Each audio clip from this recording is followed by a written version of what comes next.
Tu penses être en sécurité? Tes prières te suffisent, tes jeûnes te protègent. Et si c'était un piège? Écoute attentivement. Ce que tu vas entendre maintenant pourrait changer ta façon de te prosterner, pour toujours. Ce récit n'est pas une histoire pour faire peur, mais une clé pour protéger ton âme. Après cela, tu ne verras plus jamais une bonne action de la même façon. Imagine la scène. Un homme rentre chez lui après une longue journée de travail. Le respect de ses enfants, l'accueil à la porte, leurs sourires sont sa récompense. La sérénité du foyer, baignée dans la lumière douce du crépuscule, l'enveloppe comme un manteau chaud et familier. Il regarde sa famille, sa réussite matérielle, les diplômes accrochés au mur, et un sentiment de fierté légitime gonfle sa poitrine. Il a tout bâti lui-même, pense-t-il. Il a gagné son repos. Plus tard, dans la nuit, il se tient debout pour la prière. Ses mouvements sont parfaits, mesurés, esthétiques. Chaque mot est récité avec une précision de métronome. Chaque prosternation est exécutée avec une grâce étudiée. Il jette un regard discret sur son voisin de prière, peut-être son frère ou un ami, dont la récitation est moins assurée, la posture moins droite.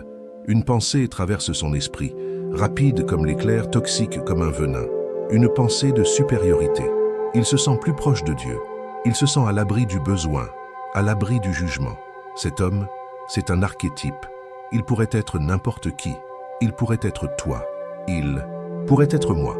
C'est le croyant qui accomplit les rites avec une discipline de fer, mais dont le cœur abrite un poison silencieux. L'orgueil, Al-Kibre. Le Coran nous met en garde, dans une description clinique, contre ceux dont l'effort dans la vie présente s'est complètement égaré, alors qu'ils s'imaginent faire le bien. Ils construisent un édifice de piété sur des fondations pourries. Sa vie semble parfaite, sa foi inébranlable. Il ne sait pas encore qu'un voile est sur le point de se déchirer, révélant une réalité qu'il n'aurait jamais pu concevoir. Il croit marcher vers le paradis, mais la vraie révélation arrive maintenant. La piété sans humilité est une illusion. C'est une forteresse magnifique, bâtie sur du sable mouvant. Notre homme vit dans cette forteresse. Il admire les murs qu'il a lui-même peints, sans voir les fissures profondes qui parcourent les fondations. Il croit que ses bonnes actions sont une monnaie d'échange avec le divin, une sorte d'assurance spirituelle, une garantie contre le châtiment. Son cœur est devenu un livre de comptes, où il inscrit méticuleusement ses mérites. Il oublie une vérité fondamentale, une vérité simple, mais terrifiante. Ce que l'œil ne voit pas, le cœur doit le craindre. Et son cœur, anesthésié par des années d'autosatisfaction, ne craint plus grand-chose. Il est devenu sourd aux avertissements subtils, aveugle à la réalité du monde invisible qui l'entoure à chaque instant. Il est mûr pour le réveil. Un réveil brutal, car le premier pas dans l'au-delà n'est pas ce qu'il imagine. Pas du tout. Pourquoi cette histoire? Pourquoi ce voyage au cœur de l'invisible, au seuil d'une porte que nous espérons tous ne jamais franchir? La réponse est simple. Elle est pour toi. Elle est pour moi. Elle est pour nous, aujourd'hui. Car ce poison, l'orgueil, n'est pas une relique du passé. C'est une menace vivante, un feu silencieux qui consume la sérénité de nos foyers, l'honneur de nos familles et la bénédiction, la baraka de notre travail. Tu le sens, n'est-ce pas? Ce sentiment subtil, cette petite pointe de satisfaction quand tu compares ta situation à celle d'un autre, cette impatience face à la faiblesse d'un proche, cette certitude que tes choix sont toujours les meilleurs. Ce n'est pas de la confiance, c'est une fissure dans le mur de ta foi, par laquelle Shaitan murmure sa plus douce et plus mortelle mélodie. Tu es suffisant, tu n'as besoin de personne, tu es meilleur. Imagine un instant ce foyer, un foyer où l'on prie, où l'on respecte les aînés, où l'on travaille dur, mais où règne une tension, une froideur. Le père, fier de sa réussite, méprise ceux qui ont moins. La mère, fière de ses enfants, juge les autres familles. L'harmonie est une façade, l'amour est conditionnel, l'orgueil a tout asséché de l'intérieur. Cette histoire est un miroir tendu vers cette réalité, une réalité que nous ne pouvons plus ignorer. Mais la vraie révélation arrive maintenant.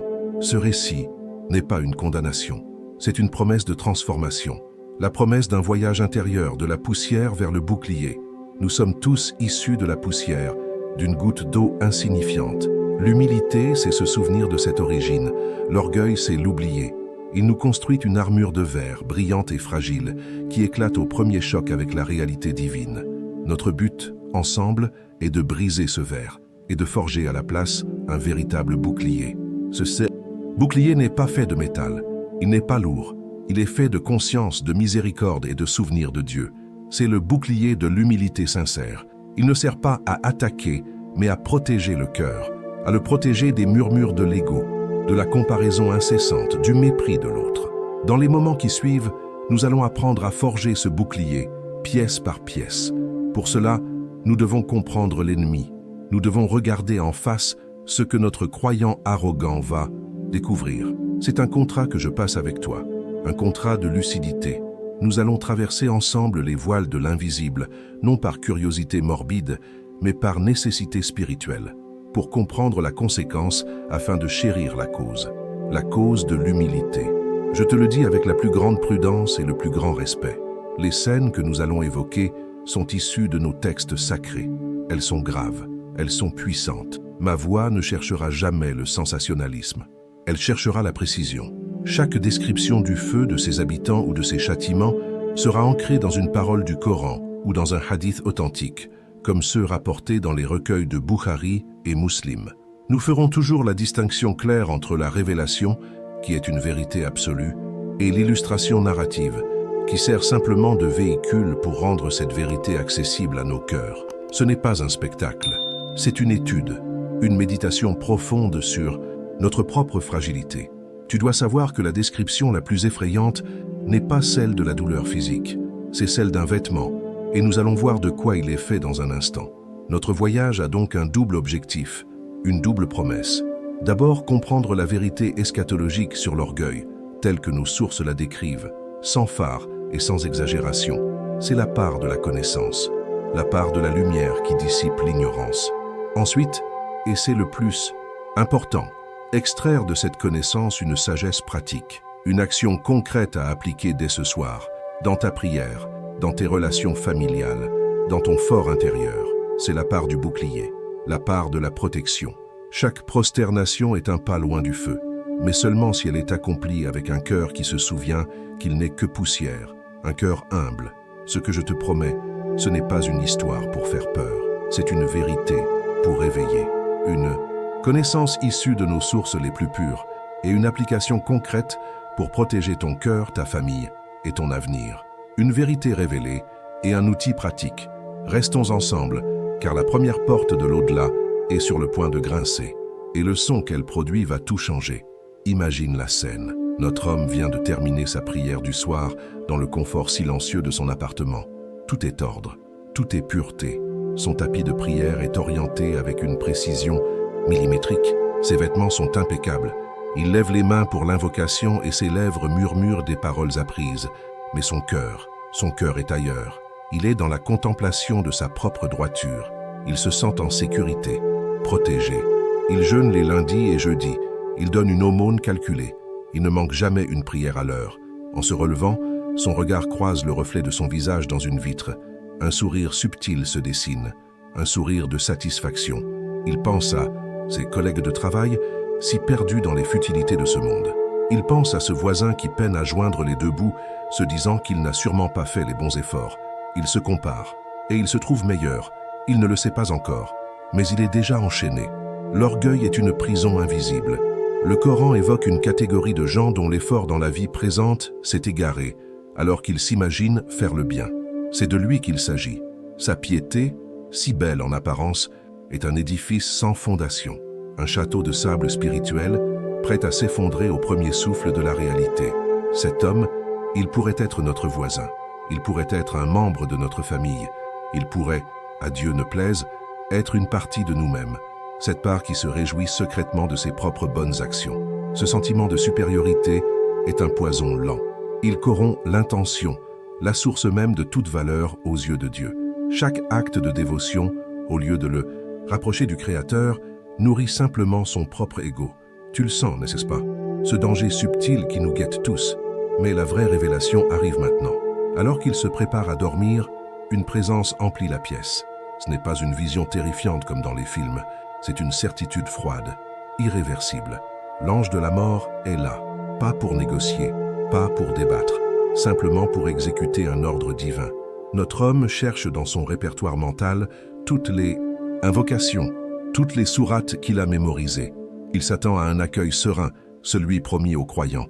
Il lève les yeux, et pour la première fois de sa vie, il ressent la peur pure, une peur qui glace les os, car le regard de l'ange n'est pas celui de la miséricorde. C'est un regard de justice implacable, et dans ce regard, il ne voit pas le reflet d'un homme pieux, il voit le reflet d'un arrogant. Le voile de sa propre suffisance se déchire en un instant. Le voyage commence. Son âme est extraite avec une dureté qu'il n'aurait jamais pu imaginer. Le confort de son appartement s'évanouit comme une fumée. Les murs disparaissent. Le monde tel qu'il le connaît n'existe plus.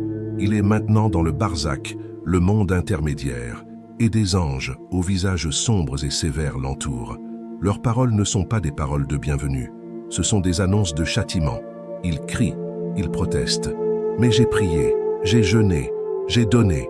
Ces paroles se perdent dans un silence assourdissant. Car dans ce monde, les actions ne sont plus jugées par leur apparence, mais par le poids de l'intention qui les a portées. Et son intention était lourde, très lourde, lourde de lui-même.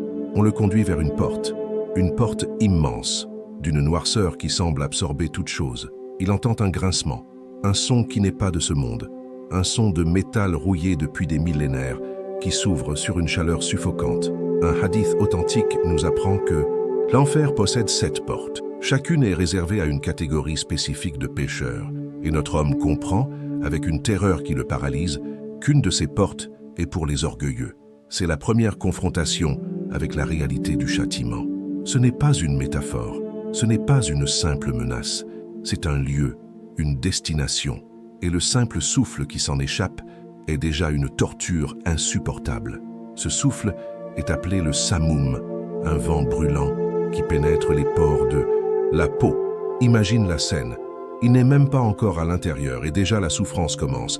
Mais ce qui va suivre est au-delà de toute conception humaine. En s'approchant, il cherche la lueur des flammes. Il n'y en a pas. Il s'attendait à un brasier rouge ou jaune, comme les feux de ce monde. Mais le feu de l'au-delà est différent.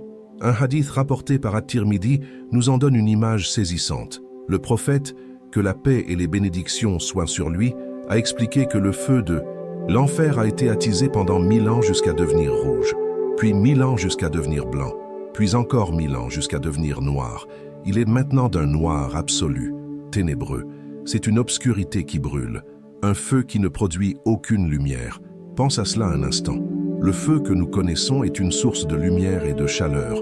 Il rassemble, il éclaire. Le feu de Jahannam est l'inverse absolu. Il sépare, il isole dans une noirceur totale. La seule chose qui perce cette obscurité, ce sont les cris de désespoir de ses habitants. Sa chaleur est également incomparable.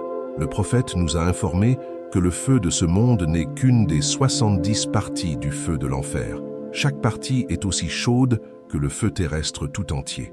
Fais le calcul. Non, ne le fais pas. L'esprit humain ne peut pas le concevoir. C'est une réalité qui dépasse notre entendement. Et c'est pour cela qu'on nous l'a décrit, pour que nous la craignions, pour que nous nous en protégions. Alors que la porte s'ouvre entièrement, notre homme est saisi. Il est jeté à l'intérieur. La première chose qui le frappe n'est pas seulement la chaleur, mais le désespoir absolu du lieu.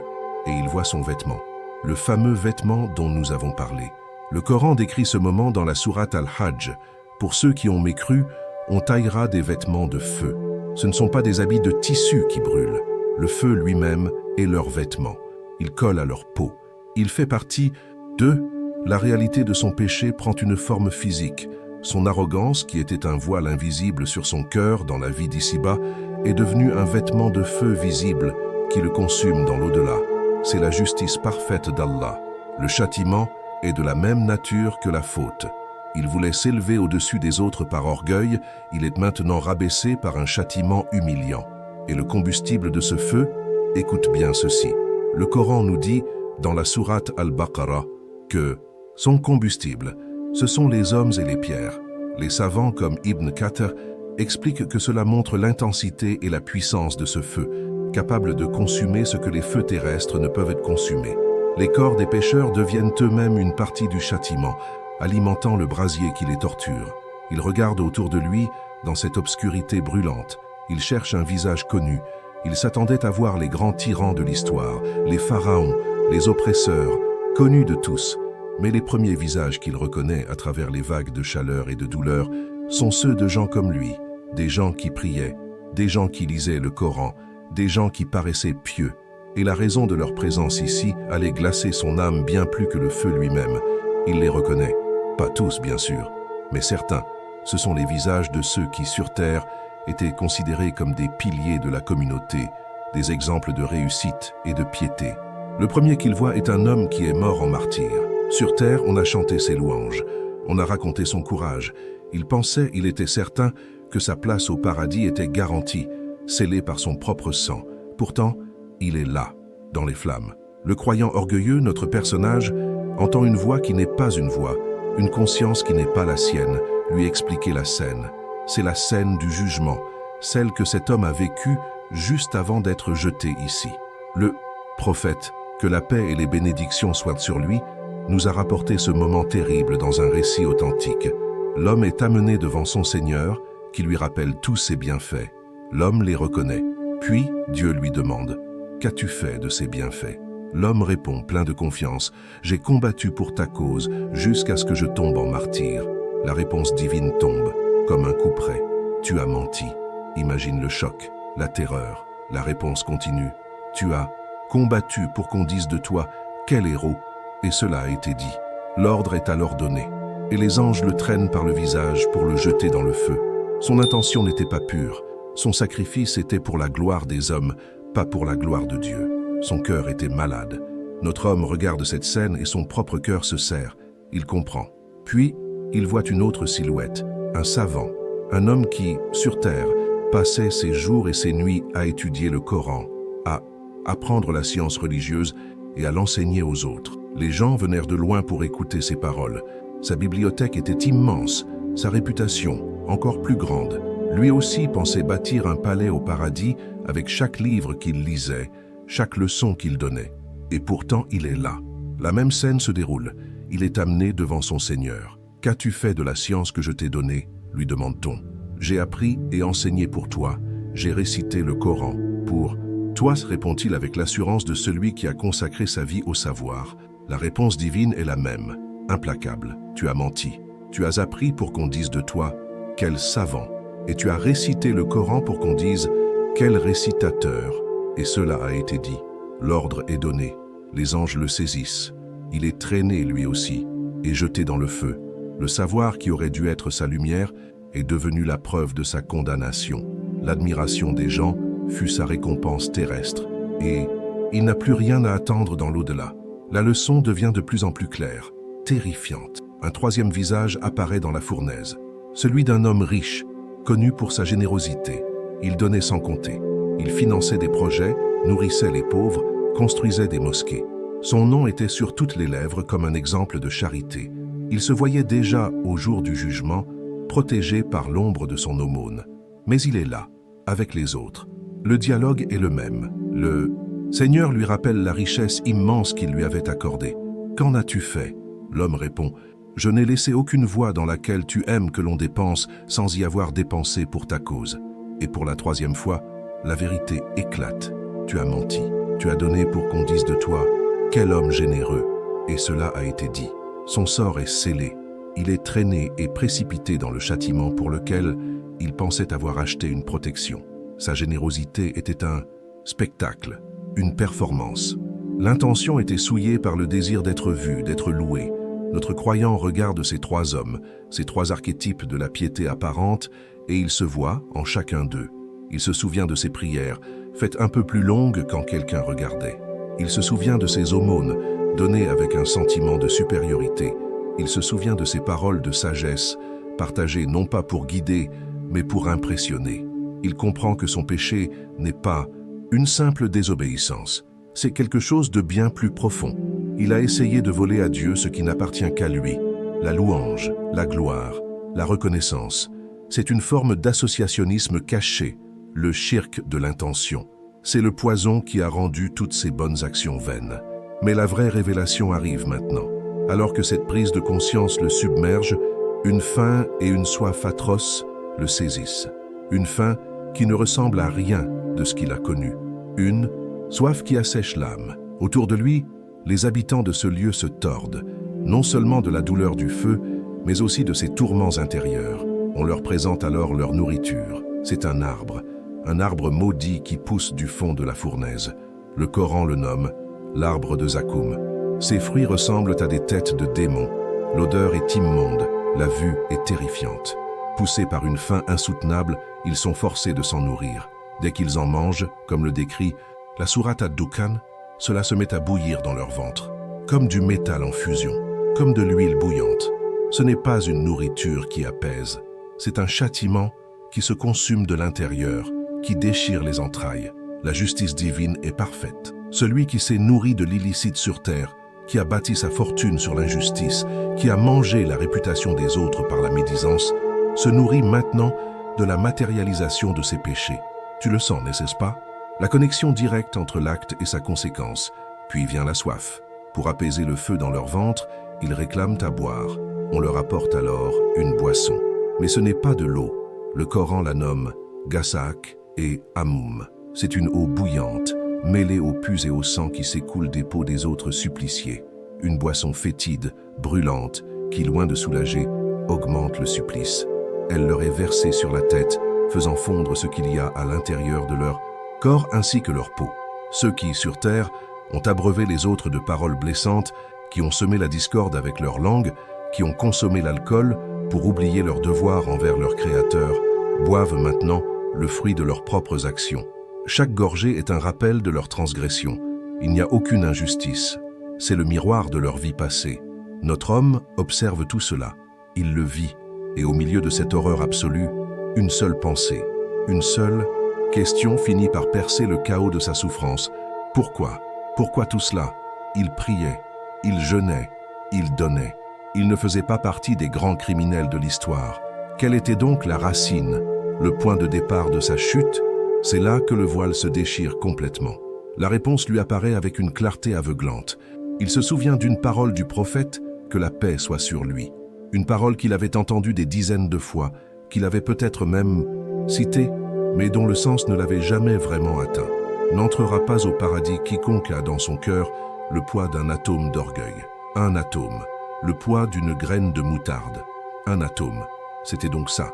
Ce n'était pas un péché spectaculaire, pas un meurtre, pas un vol. C'était une maladie silencieuse, un cancer de l'âme qui avait rongé toutes ses bonnes actions de l'intérieur, les laissant comme des coquilles vides. L'orgueil, al-kibr, l'orgueil de se sentir meilleur que son voisin moins pratiquant, l'orgueil de mépriser le pécheur, en oubliant que seul Allah guide, l'orgueil de se satisfaire de ses propres actes de dévotion, comme s'il faisait une faveur à Dieu, l'orgueil de rejeter un conseil sincère parce qu'il venait de quelqu'un qu'il jugeait inférieur. Cet atome d'orgueil était un voile qui l'empêchait de voir sa propre fragilité. Il était un voile qui l'empêchait de ressentir une réelle humilité devant la grandeur de son Créateur. Il priait avec son corps, mais son cœur, lui, se prosternait devant son propre ego. Et c'est cette adoration de soi qui l'a conduit ici. Il réalise que la piété sans humilité n'est qu'une illusion, une décoration sur une maison aux fondations pourries. Et au premier souffle du jugement, tout s'est effondré. Son diplôme, sa maison, sa réputation, ses prières même, tout cela n'avait aucune valeur, car la fondation, la sincérité pure pour Dieu seul, manquait. Le regret qui le saisit est une douleur plus vive que le feu. Un regret si profond qu'il voudrait hurler, mais sa voix est étouffée.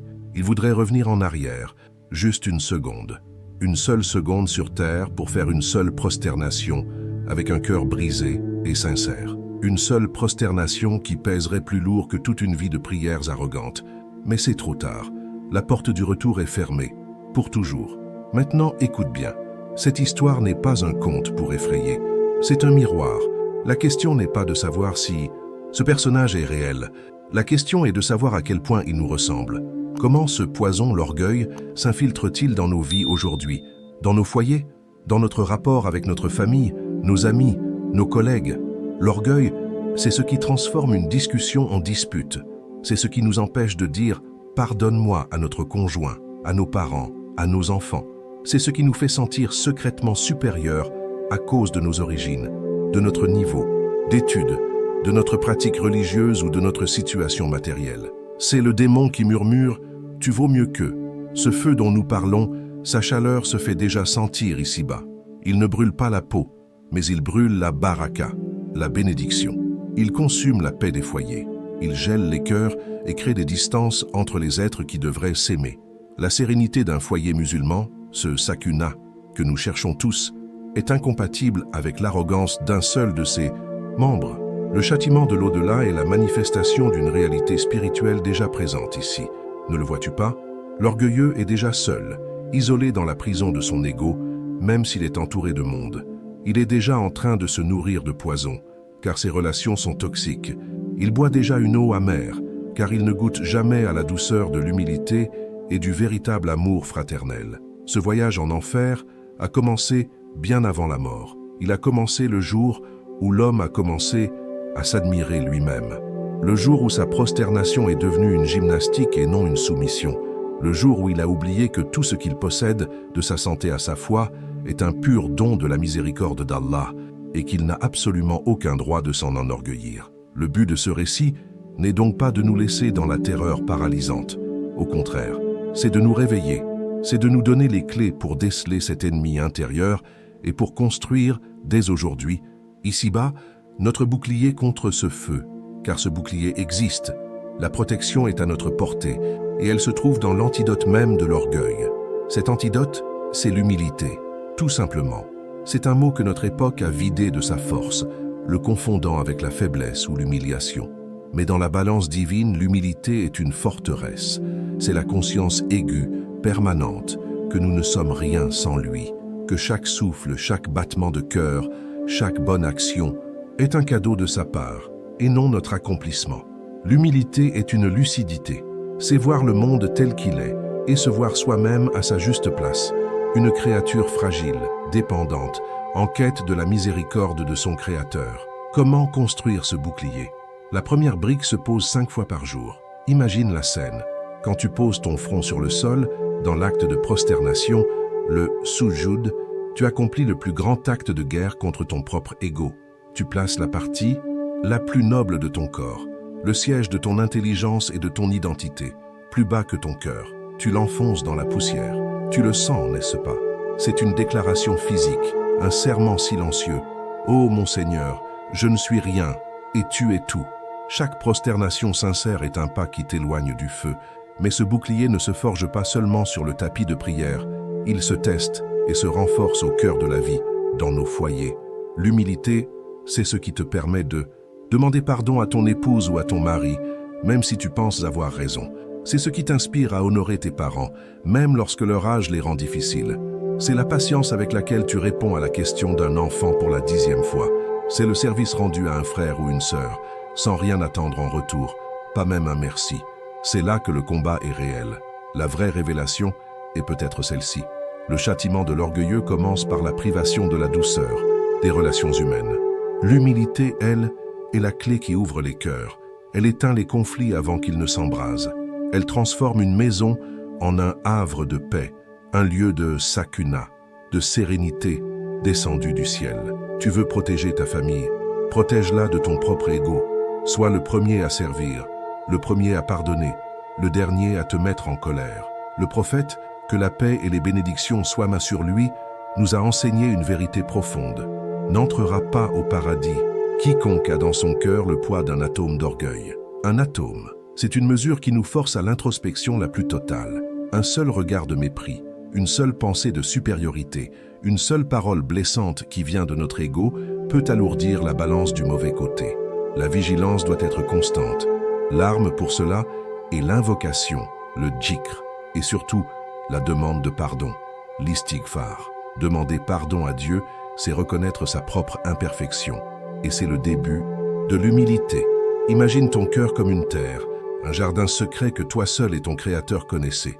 Chaque acte d'orgueil, chaque pensée arrogante est une goutte de poison qui s'infiltre dans ce sol. Petit à petit, il le rend aride, dur, stérile. Il ne fait plus pousser que les épines du ressentiment, de la jalousie et de la solitude. Bientôt, il fait pousser l'arbre de Zakoum, l'arbre des regrets amers, dont les fruits sont la nourriture des gens du feu, comme le décrit le Coran.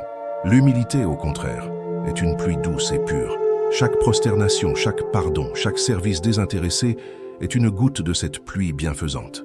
Elle lave le poison, elle amollit la terre dure, Elle permet aux plus belles fleurs de pousser. L'amour sincère, la compassion, la fraternité, la confiance en Dieu. Ce jardin intérieur, c'est ton véritable capital pour l'au-delà. C'est le seul bien que tu emporteras avec toi. Quel jardin es-tu en train de cultiver aujourd'hui? Ce voyage au cœur du monde invisible n'avait pas pour but de te laisser paralyser par la peur. Il avait pour but d'éveiller ton âme à l'amour. L'amour de celui qui, par sa miséricorde infinie, nous prévient du danger pour que nous nous réfugions auprès de lui. La description du châtiment est une forme de sa miséricorde. C'est un panneau de signalisation sur une route dangereuse, nous suppliant de faire demi-tour et de prendre le chemin qui mène à son pardon et à son paradis. Après avoir vu cela, tu ne feras plus jamais une prière de la même façon. Chaque prosternation deviendra un rempart. Chaque parole pesée, chaque geste de bonté deviendra une protection. Ne méprise aucune bonne action et ne sous-estime aucun murmure de l'ego. La piété sans humilité n'est qu'une illusion, une belle coquille vide. Nous ne décrivons pas l'enfer par fascination pour l'horreur, mais pour ranimer en nous l'amour de celui dont la miséricorde est le seul véritable refuge. C'est un rappel pour moi d'abord, puis pour toi. Un rappel que notre salut ne dépend pas de la quantité de nos actes, mais de la sincérité de notre cœur et de l'immensité de son pardon. Pour sceller cette intention dans nos cœurs, ensemble, comme une communauté qui cherche à s'élever. En commentaire, j'écris « Oh Allah, protège-moi de l'arrogance et purifie mon cœur. Fais-le avec moi. » La conversation sur la façon de construire ce bouclier, jour après jour, ne fait que commencer. Je vous lis avec une immense attention.